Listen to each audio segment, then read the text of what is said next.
Touch nothing. Countess? Of course. Oh, she's still alive. Oh, thank God. Oh, God. Mary! What happened? Oh, you were shot, for God's sake. I need my medical bag. I'll get it. Quickly, compartment 12. Michel, please search the train. Oui, monsieur. I'll go with him. Me too. Wait. Do you have a gun?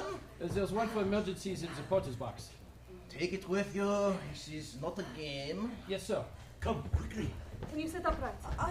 I think so. There is a great deal of blood. I do not like blood. Nobody likes blood. Here's the kiss. Thank you. It is only your arm? Yes. You are not hurt elsewhere? No. Right. Do not be alarmed. I am merely cutting the sleeve of your blouse so I can have a better look. I cannot watch.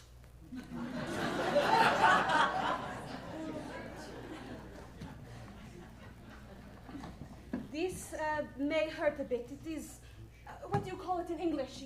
Iodine. Iodine. Ow! Be careful, will you? I'm all right, Colonel. You were remarkably fortunate, Miss Debenham. 2 inches to the left and it would have been fatal. Oh, well, thank God for small blessings. Countess, may I ask Miss Debenham a question? You are well enough? I think so. It is very simple, mademoiselle. Who shot you? I don't know. I only caught a glimpse of him. He was...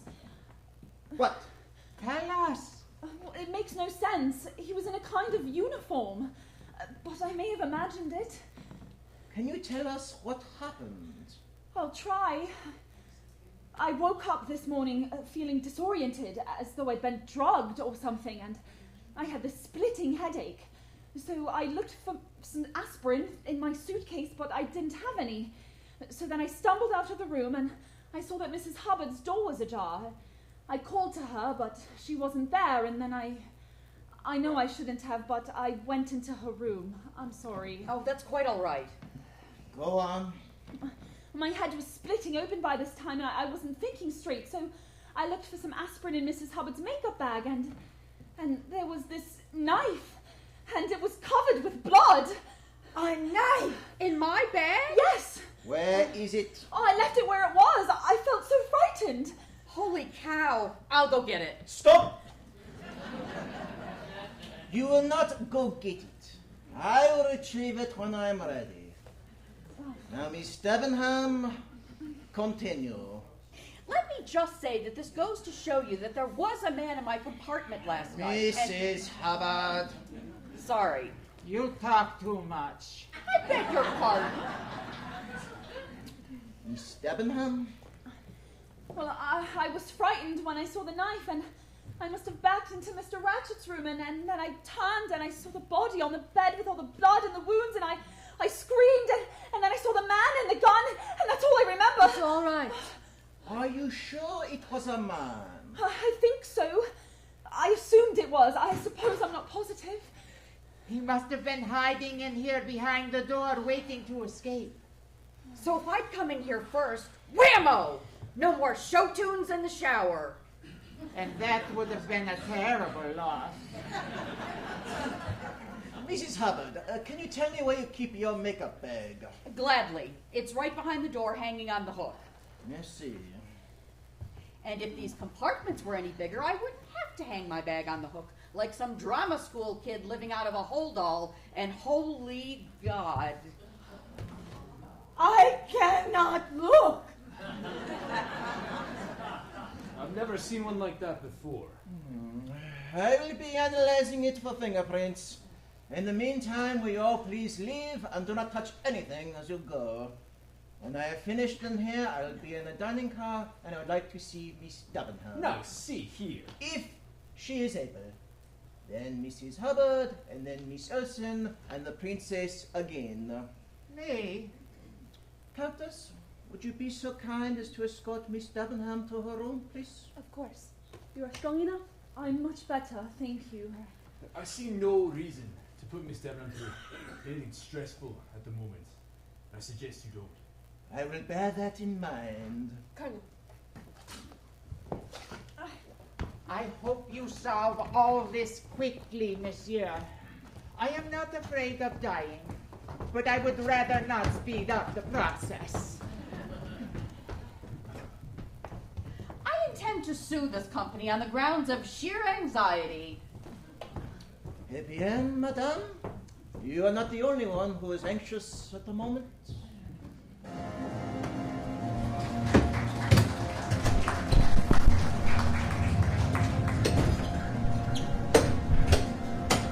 Agatha, come in, please. We have an emergency.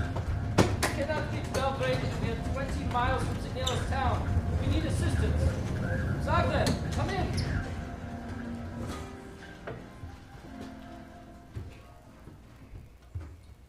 No one. There is no one, I tell you. There's not a single person on this train that does not belong here. You are positive. Entirely. It's gone on too far. Our lives are in danger. It is like a magic trick. It's unbelievable. I told Michel to keep looking. He may find something. I do not expect so. Then where did he go, this man dressed as a conductor? I have no idea. That is the problem. Every time I find a piece of the puzzle, there is a suspect who has an alibi. Colonel Arbuthnot. He could have a grudge against Cassetti from a business dealing. But then McQueen gives him an alibi from 12 to 2. They are chatting on the observation deck.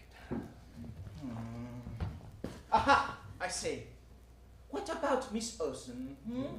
She is strange. There is something not quite right about her. But she swears that she and Miss Debenham are up all night chattering in a room they are sharing. And so it goes with Mrs. Hubbard and the princess, and now Miss Debenham is shot, and I am out of suspects. Poirot, I brought Miss Debenham, as you requested. Now, what do you want with her? I merely wish to ask her some questions. Colonel, you may go. I beg your pardon. You are not needed for this. Well, I'm sorry to hear it. But I'm staying. And I am sorry also, because you are not. Now listen here, you little Frenchman. He is a Belgian. I don't care if he's the man in the moon. I'm not leaving her. It's all right, James. Honestly, I'm sure it won't take long. She is correct. I need a mere 10 minutes. Well, I don't like it, you understand? You can put that in your meerschaum pipe and smoke it. That is Sherlock Holmes. Go to hell. Bon, please sit down, Miss Debenham. There is much pain? Well, it's rather sore, that's all. Oh, you are very brave. Let us all be grateful it is not worse. Thank the Lord. Now, Miss Debenham, in the hotel yesterday, I heard you speaking with the colonel, and you said you were terrified you would miss the train. Can you tell me why it was so important to you? It wasn't that at all. I didn't want to be late.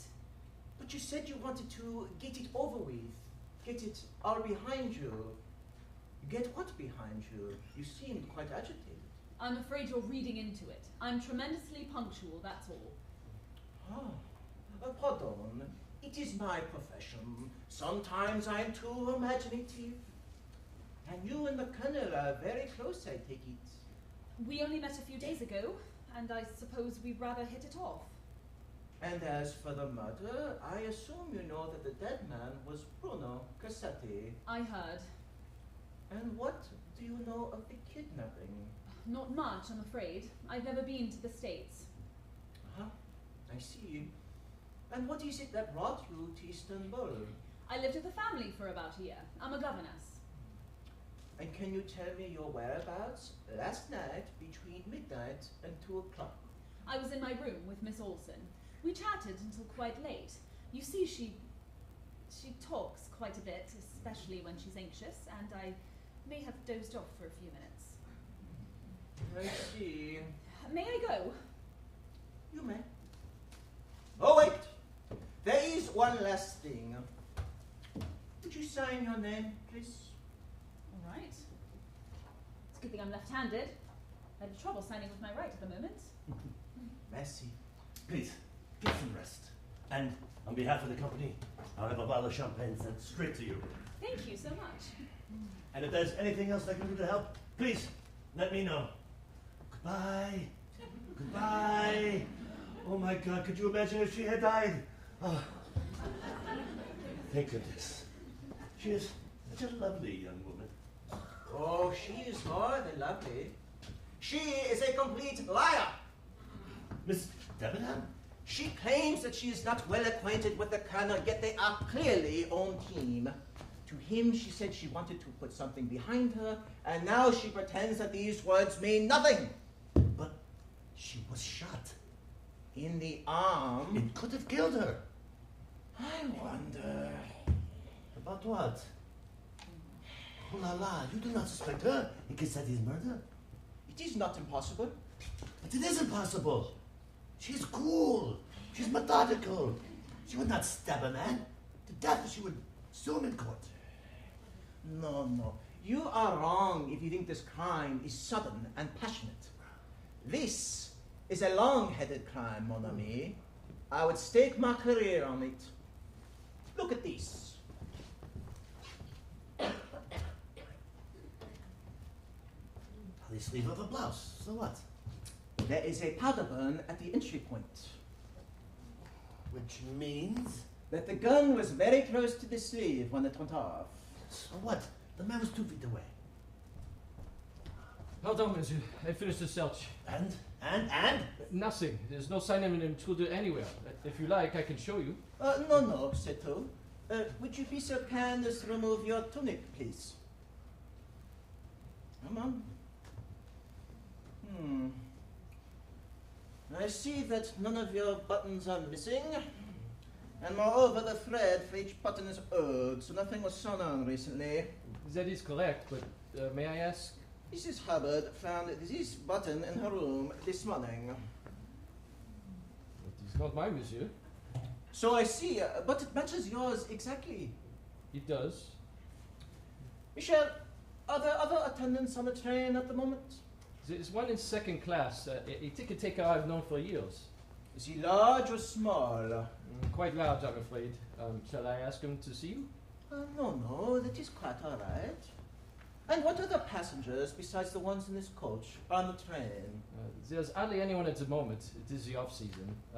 There's a mother and child on the Belgrade carriage, and that is all.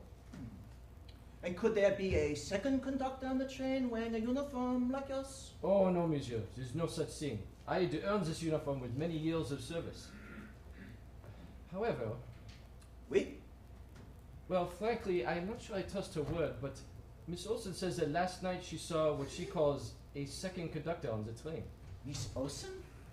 Oui, she told me this morning. She did not tell us this morning. But she said he was wearing a uniform like mine, and when she spoke to him, he did not respond. In fact... What? Tell me quickly, come on. The princess tells me she also saw this man last night. Ooh la la, ooh la la, ooh la la. It is just the kind of clue I've been waiting for. Michel, come with me. I will need your help quickly. Monsieur Hook, we shall be right back. Do not move. Where are you going? You will see in a moment. Pardon, madame. We will be right back. I thought you wanted to question me. I do. Just stay where you are. Come on, Michel. Well, that was exciting. As if we needed any more excitement around here. Now listen, I want my passport back. What if there was another shooting and we had to make a run for it? I'd be wandering through Yugoslavia without my passport. They shoot me on sight and ask questions later. Who are you? I'm Mrs. Helen Hubbard from the Minneapolis Golf and Racquet. Blam! No more mahjong.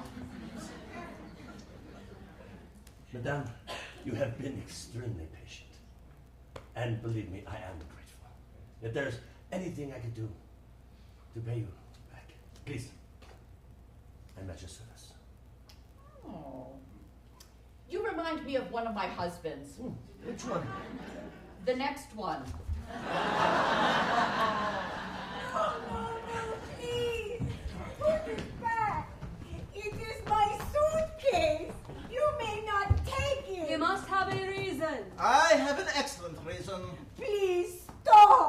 Monsieur Poirot, really? Miss Usson, you must permit me to take a look in your suitcase. But they are private things. It has my undergarments. Monsieur Poirot. Miss Usson, we will look at nothing that will embarrass you. You have my promise. Wait, I have an idea. Princess, would you be so kind as to assist me? I suppose. Miss Usson, Michel tells me you saw a second conductor on the train last night. Is that correct? Yeah. And what did he look like? He was small, like a woman. That is correct. I saw him as well. Bon. That is perfect. It seems that virtually everyone on the train has seen the second conductor except myself and Monsieur Book. So the question now is, where did he go? Is he hiding on the train?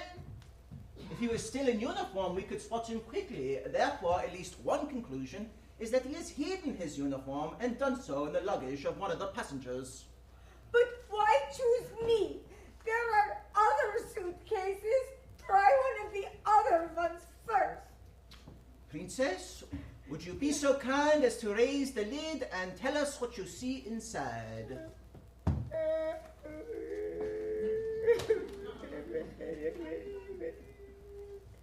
It is the uniform. I have not seen it. I have hurt no one, ever. I would not do such a thing.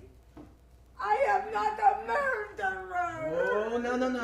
I am not accusing you. You did nothing wrong. I did nothing wrong.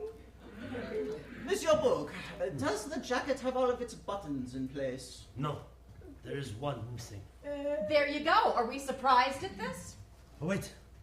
There's something more. Passkey to the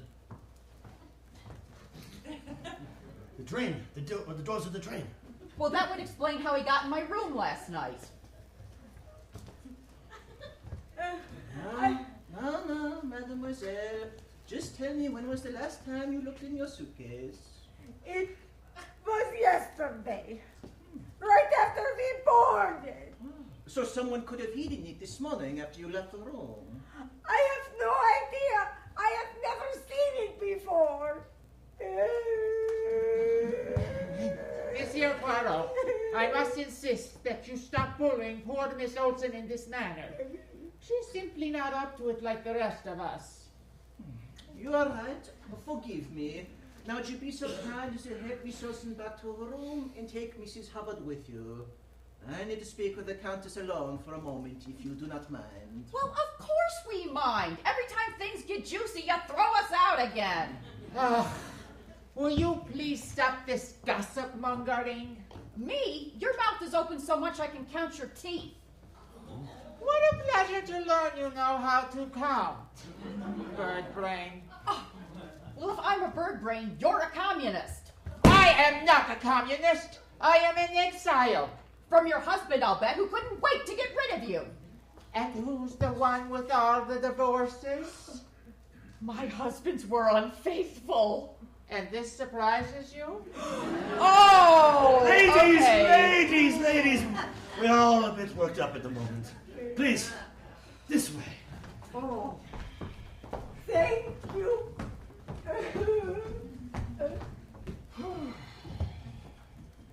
You seem troubled.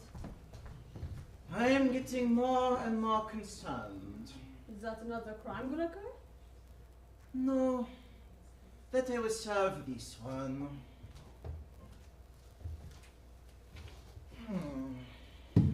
Countess, what is your maiden name? Goldenberg, as you see in the passport. Oui, but now you use Andreni. My husband's name. Of course. The Countess Andreni, and I believe your first name is Elena. That is correct. I am a suspect. I merely ask questions. That is my job. I thought we were friends. It is my greatest wish, but please indulge me. This morning I examined your passport and I saw a grease spot at the beginning of your name, Elena. The spot occurs before the first letter, and it could easily hide another letter, such as H.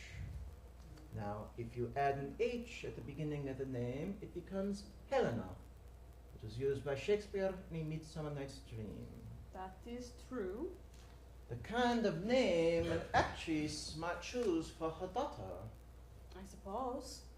An actress such as Linda Arden, the grandmother of Daisy Armstrong.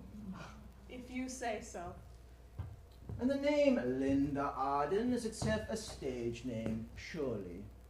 The word Arden was the maiden name of Shakespeare's mother, and also the name of the forest in his play entitled... As you like it.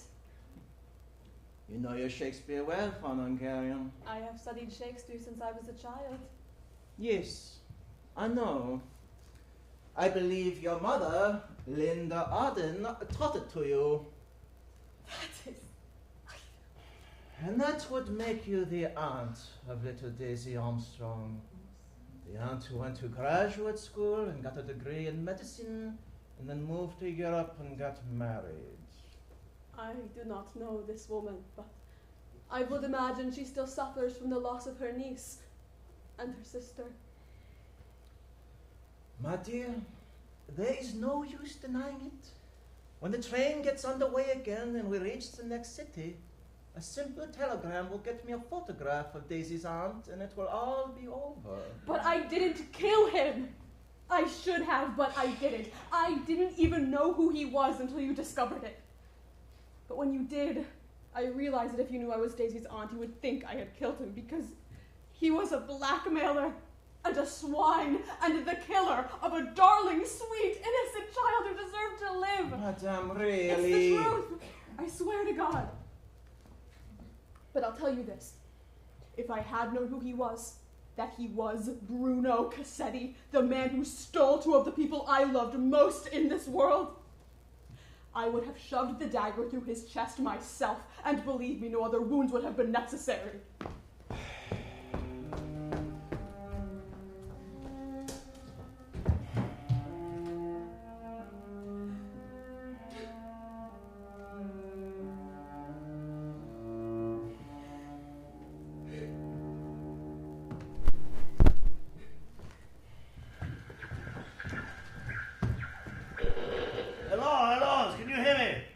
Zagreb station. Can you hear me, Zagreb? This is Konstantin Buk, the Orient Express. We are hearing you, Monsieur Buk. You are loud and clear. We remain stuck in the snowdrift in Polinsky Pass. Where are you? We have been delayed, Monsieur, but should reach you presently. How are conditions? We are losing heat and light. Provisions are low. The passengers are angry and have a dead man rotting in compartment 2. How are things with you?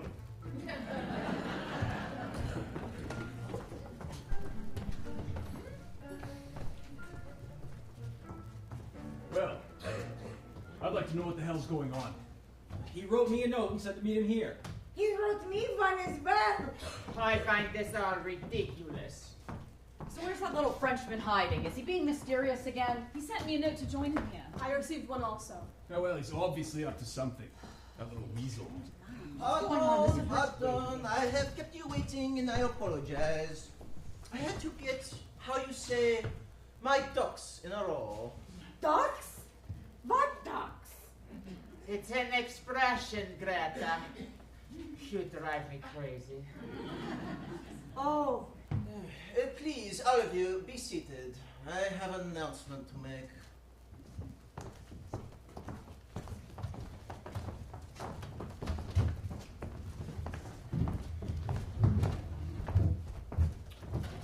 Ladies and gentlemen, I have called you together in order to reveal to you the killer of Monsieur Samuel Ratchet, also known as Bruno Cassetti. You're kidding. Do you know who did it?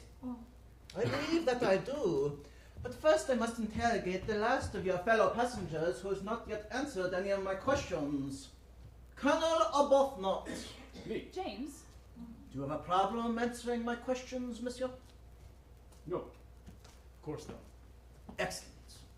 Now, in the course of service to your country, did you know an officer named Charles Armstrong?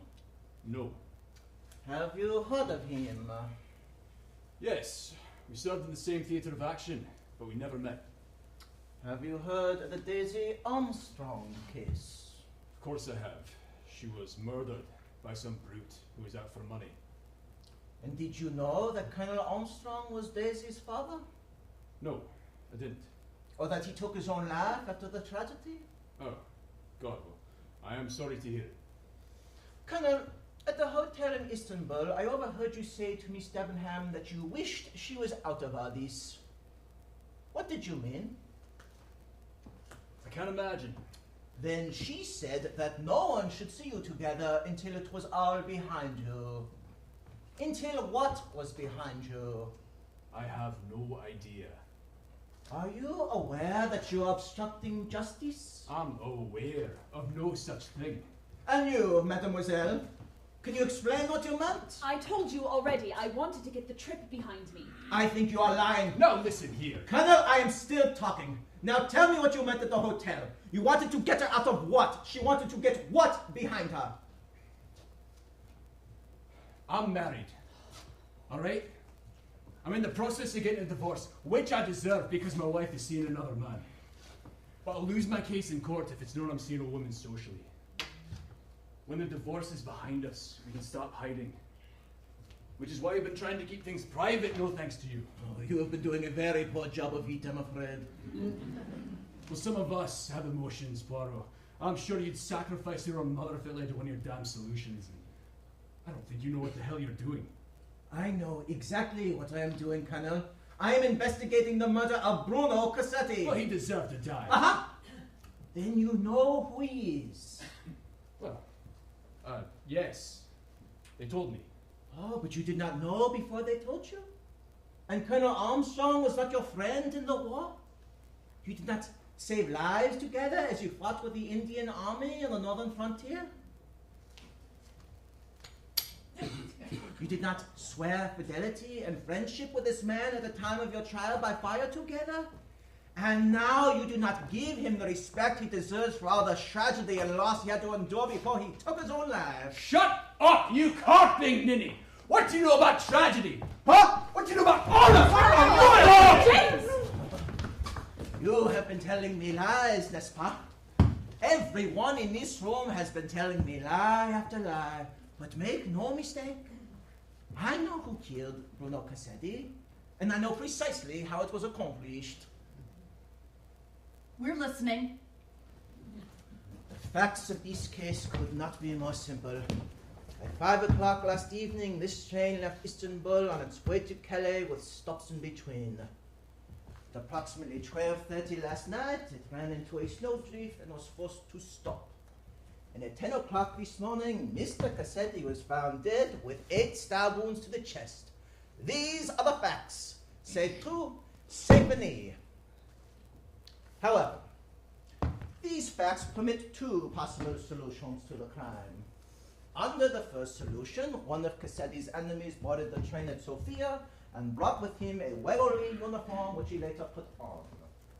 Then, last night, using a passkey to enter Cassetti's compartment, stabbed the man 8 times and left through the door to Mrs. Hubbard's compartment. That's what I've been trying to tell you. Here, here. Well done, my friend. You have solved the case. I would not get too excited. He has not finished yet. Have you, monsieur? No, princess. I have not finished. Let me propose a second solution because 2 unexpected events made the first solution impossible. The first event was the snow, which forced the train to stop. It meant the killer now had a very big problem. Where could he go? He could not get off at the next station because there was no next station. So unless the killer could fly, he must still be among us on this train. He must be one of you. You said there were 2 unexpected events. We just can't wait to hear the other one.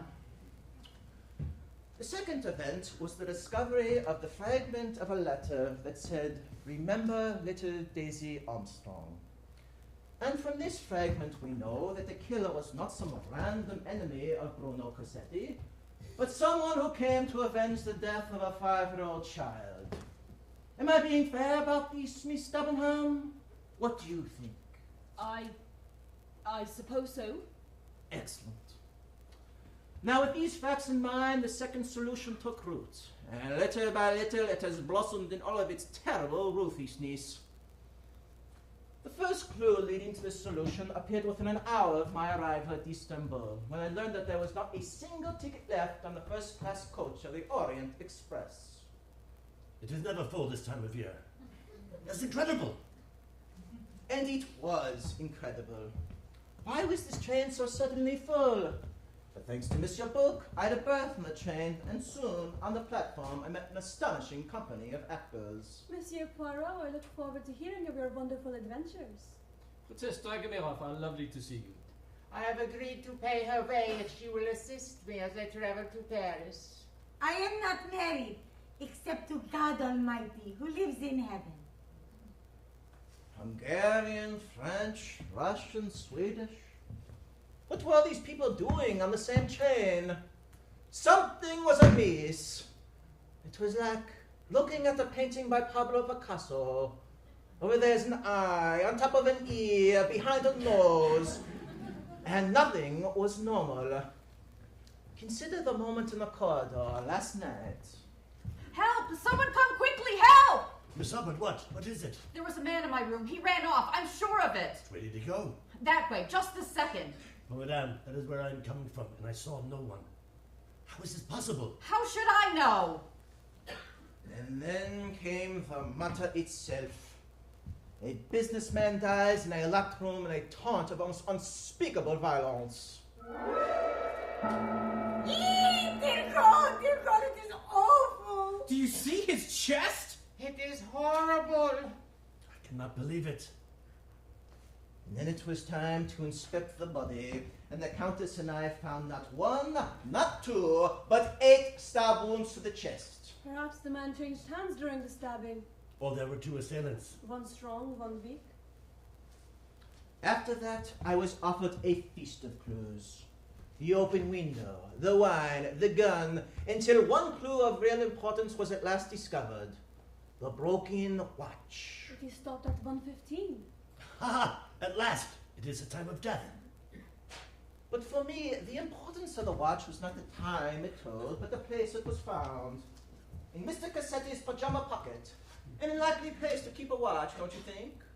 Do you sleep with your watch in your pajamas? Do you? Or you? Of course you do not. It would be uncomfortable. Which led me to conclude that the watch was deliberately placed in the man's pocket so that I would think that the time of death was 1:15, a time in which every single person on this train has an alibi. But in fact, Mr. Cassetti did not die until after 2 o'clock, when absolutely no one has an alibi. You know, I really don't think we need to be subjected to this performance in front of all the people. Sit down, Mrs. Hubbard. As for who actually killed Mr. Cassetti, the second real clue was found on the floor, near the body. The handkerchief, with the letter H in the fabric. And I now return it to its rightful owner, Princess Natalia Dragomirov. But my initial is N. Except that in Russian, in the Cyrillic alphabet, the letter N is written like the letter H in English. Thank you. I must have dropped it. And that leaves the most puzzling occurrence of the entire case. As some of you recall, I was speaking with Mrs. Hubbard and the Colonel when suddenly there was a scream and a gunshot. Now this was no ordinary scream and gunshot, my friends. This was a fabrication so fantastic and elaborate that for a moment, even I was confused. Oh my God! It's her! What happened? Mary! Within moments of seeing Miss Stubbenham on the floor, I knew it was all a sham. A performance. How could a man only 2 feet away merely graze the victim in the arm, huh? And why would I find a powder burn on the sleeve of the blouse where the bullet entered? Because she fired the bullet herself, then dropped the gun and fell to the floor. Nonsense. I'd have to be crazy. Exactly. Crazy. That or committed totally to a course of action that meant everything to you. 4 people on this train were friends or family of Daisy Armstrong. Do you not find this incredible? My father brought the case against that son of a bitch. Daisy's grandmother was my dearest friend. Well, he deserved to die. I would imagine she still suffers from the loss of her niece. And if there were 4, could there be 6 or 8? Could Miss Debenham not have been young Daisy's governess at the time of the kidnapping? I lived with the family for about a year. I'm a governess. And Greta Olsen, who's been a baby nurse for years. May we not suppose she was Daisy's nurse on Long Island? I'm a missionary, and I work in Africa with little babies. As for Michelle, it struck me from the beginning that a scheme like this could not be accomplished without someone on the inside. Let's say a conductor who could come and go as he pleased. And then I recalled the maid Suzanne, who took her own life, was from Paris, like Michelle. And I wondered if this unfortunate girl was not Michelle's daughter who went to work in America. And that leaves one last passenger who is not accounted for. It leaves Mrs. Hubbard, who has certainly turned in the finest performance of the evening. It is not hard to see she is an actress by profession. The grandmother of little Daisy Armstrong, the great Linda Arden, who has dazzled so many audiences during her distinguished career. Mrs. Hubbard, I salute you and assume you masterminded this scheme from the beginning. Is this true? I always wanted to be a director. And so, in the end, the matter was committed. There were 8 stab wounds to the body, some strong, some weak, some left-handed, some right-handed. And there were 8 killers. You planned it together, you killed together, and in the name of justice, you played God together. For Sonia's little girl. For my daughter, you pig!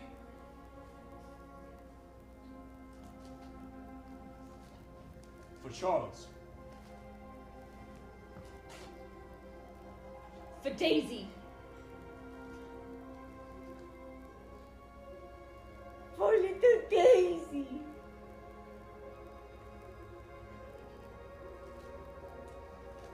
For my father.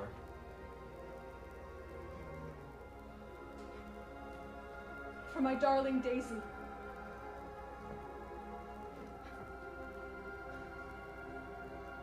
For my grandchild.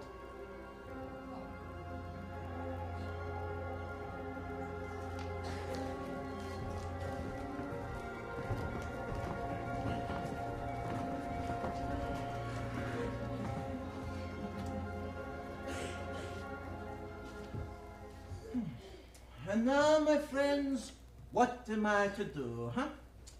Cannot be long until the Yugoslavian police arrive, at which point I must tell them the truth, n'est-ce pas? The truth, of course, about the second conductor. Anything else would be a complete injustice. On the contrary, it is the only justice. Under the law, if you commit a murder, you must pay the price. But it was Cassetti who murdered the little girl. And that they give you a right to kill him? Of course it did. He killed 5 people for some ransom money. We've done it before. We've done it again. Now it's time for you to turn around and walk away and leave us alone. No, it is not. It is not that time. I have never in my life turned my back on the law. Do you understand that, Colonel? The law must be obeyed or we become barbarians. It is 1934. Europe is changing and there will be chaos. There will be nothing left of us and we'll have to start again. I cannot support this. And I cannot agree to this. But the man was a monster, Monsieur Perrault. You know he was. But I cannot. I cannot just ignore this. May a humble actress speak her piece? Please do, my dear. Monsieur Poirot, we are in your hands and we acknowledge it. But would you really have wanted Bruno Cassetti to get away scot-free? Is that the kind of justice you are after? Look at it this way.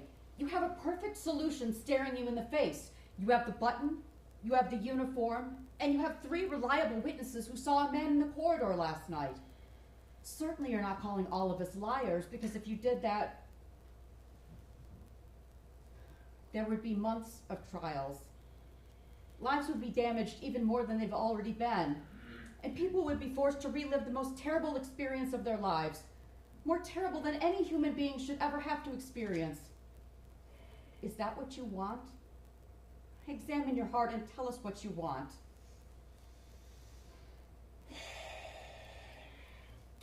You put me to the test, madame, and I'm greatly troubled. Monsieur Bouc, my friend, you are the director of the wagonry. What do you have to say? In my opinion, the first solution you put forward is exactly correct. We had a murderous intruder disguised as a conductor. That is a solution you should present to the police. Alors, my friends, may you go with God. And I hope that he can give you the strength you need to get on with your lives. Oh. Come. Thank you. Oh. Thank you. The crews, they've arrived. Oh, they're here at last. Oh, praise the Lord. The train is moving. Thank you so much. Do you see them, James? I told you, we'd be all right in the end. You know, Poirot, you turned out to be more than that. Poirot? Monsieur Poirot? He's gone. Gone where? Monsieur Poirot! And so the case was over at last, and the passengers went their separate ways. I have learned since that time that Agatha did in fact get to Africa, for the first time as it turned out. And she did work with the children and saved many lives. The Colonel and Miss Debenham were married in a quiet ceremony at St. James Square. Monsieur McQueen returned to his business, Michel to his friends, and the princess left us for the great beyond. The Countess, alas, went back to her husband. Monsieur Bouc and I have remained good friends, and Mrs. Hubbard, the great Linda Arden, has recently returned to the stage in a musical entitled No No Nanette, in which I am told she brings the audiences to their feet. Meanwhile, I beg you to believe me when I tell you that I wish all of them well, and I hope that they prosper to the end of their days. But at night, in the darkness, when I'm all alone, I ask myself again and again if this was justice. If I did the right thing. And on many such nights, it is not until morning that I can close my eyes.